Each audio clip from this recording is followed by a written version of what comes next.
திருப்பரங்குன்றத்தில் ஒரு புதிய ஒரு விஷயத்தை உள்ளே நுழைத்து விடவும் முடியாது, ஏற்கனவே இருக்கிற ஒரு விஷயத்தை எடுத்து விடவும் முடியாது. அவ்வளவு தெளிவான மரபும் கட்டமைப்பும் இருக்கிற ஒரு விஷயம் திருப்பரங்குன்றம் கோவில் சார்ந்த வழிபாடு.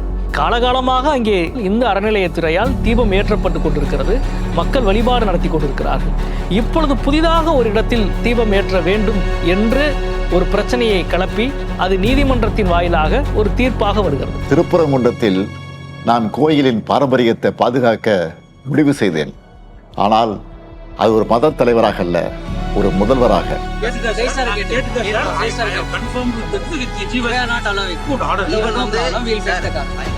மக்களின் நம்பிக்கையை அரசியலுக்கு அடிபணி விடக்கூடாது என்பதே என் நிலைப்பாடு. இந்த சமத்துவத்தை, இந்த அமைதியை நிலைநிறுத்துவதற்கு மிக உறுதியான அரசியல் நிலைப்பாட்டை எடுத்தது தமிழக அரசும் மாண்புமிகு தமிழக முதல்வர் அவர்கள். பகுத்தறிவு எப்போதும் நம்பிக்கையுடன் முரண்பட வேண்டும் என்பதில்லை. இரண்டும் ஒரே சமுதாயத்தினுடைய இரு முகங்கள். பெரியார், அடிகளார் நட்பதற்கு சான்று. That's where tolerance stays. Accept your friend, accept your Muslim, accept your Christian, accept your Hindu. அரசியலில் நான் அனைவரையும் சேர்ப்பது என்ற கொள்கையை கடைபிடிக்கிறேன்.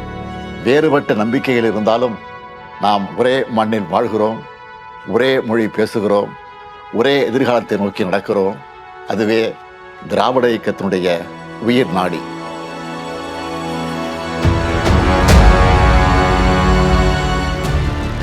ஸ்டாலின் தொடரட்டும், தமிழ்நாடு வெல்லட்டும்.